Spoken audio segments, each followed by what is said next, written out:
दोस्तों, क्या आपने कभी सिर्फ 10 रुपए की कमाई से करोड़ों कमाने का सपना देखा है? क्या कभी किसी ने आपको कहा है कि तुमसे नहीं होगा? अगर हाँ, तो मैं आपको आज एक ऐसी सच्ची कहानी सुनाने जा रहा हूँ, तो जिससे आपको यकीन हो जाएगा कि अगर जज्बा हो तो कोई भी जीरो से हीरो बन सकता है। मेरा नाम राहुल है। मैं किसी बड़े शहर से नहीं, एक छोटे से गाँव से आता हूँ, जहाँ न सड़कें पक्की थी, न स्कूल में पंखे चलते थे। मेरे पिता एक मामूली किसान थे और माँ दिन भर मिट्टी के चूल्हे पर खाना बनाती थी। हमारा घर एक कमरा, टूटी छत और दीवारों में दरारें, यही था मेरा महल। मुझे आज भी याद है, जब स्कूल जाता था तो चप्पल नहीं होती थी और किताबें मेरे कजिन्स की फटी पुरानी। लेकिन मेरे पास था एक सपना, शैबाब, कुछ कर दिखाने का सपना। जब मैं 10वीं में था, एक दिन स्कूल में एक लड़के ने मुझसे कहा, अरे तेरे जैसे गरीब क्या बड़ा आदमी बनेंगे। उसका ताना मेरे सीने में तीर की तरह लगा, लेकिन मैं टूटा नहीं। मैंने उसी दिन मन में एक बात लिख ली, एक दिन मैं इतना बड़ा बनूंगा कि यही लोग बोलेंगे, अरे ये वही लड़का है जो स्कूल जाते वक्त चप्पल तक नहीं पहनता था। 18 साल की उम्र में हालात ऐसे हुए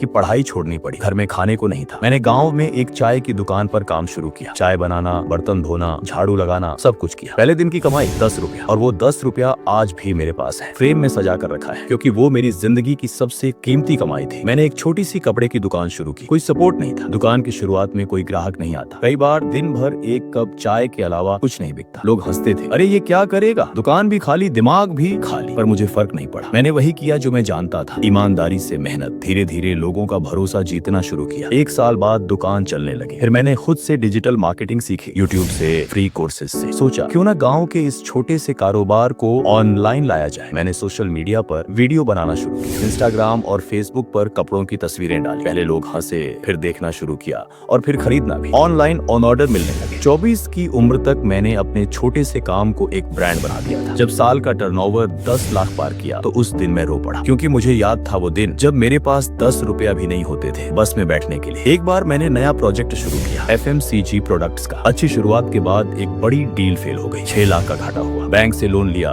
दुकान बंद करनी पड़ी। लोग बोले, अब तो तू खत्म हो गया। मैंने जवाब नहीं दिया, बस एक बात अपने दिल में बोली, हार मान लेना असली हार होती है, लेकिन गिरकर उठ जाना यही असली जीत होती है। मैंने फिर से शुरुआत की। इस बार नया आइडिया लेकर आया, एक ऑनलाइन प्लेटफॉर्म, देसी कार्ड, जो गाँव के लोगों के बने सामान शहरों तक पहुँचाता था। मिट्टी के बर्तन, हैंडीक्राफ्ट आइटम्स, देसी चीजें, सब कुछ डिजिटल किया। गांव के लोग जुड़ने लगे, ग्राहक बढ़ने लगे, और फिर जो हुआ वो मेरे सपने से भी बड़ा था। 3 साल के अंदर देसी कार्ड की वैल्यूएशन IS 25 करोड़ तक पहुंच गई। अब मैं नौकरियां देता हूं। जिस इंसान ने कभी 10 रुपया की नौकरी की थी, आज वह 300 प्लस लोगों को नौकरी दे रहा है। मैंने अपने गाँव के नौजवानों को ट्रेनिंग दी, काम दिया और उन्हें सिखाया कि गरीबी में जन्म लेना हमारी गलती नहीं, लेकिन गरीबी में मरना ये हमारी चॉइस होती है। आज मैं उन स्कूलों में जाता हूँ जहाँ कभी मुझे निकाल दिया गया था फीस न भरने की वजह से। अब बच्चे तालियां बजाते हैं, कॉलेज बुलाता है मोटिवेशनल स्पीच के लिए, न्यूज चैनल इंटरव्यू लेते हैं। लेकिन मुझे सबसे ज्यादा खुशी तब मिलती है जब मेरी माँ मुस्कुरा कर कहती है, अब लोग तेरा नाम लेते हैं बेटा। जो कभी तेरा मजाक उड़ाते थे, सोच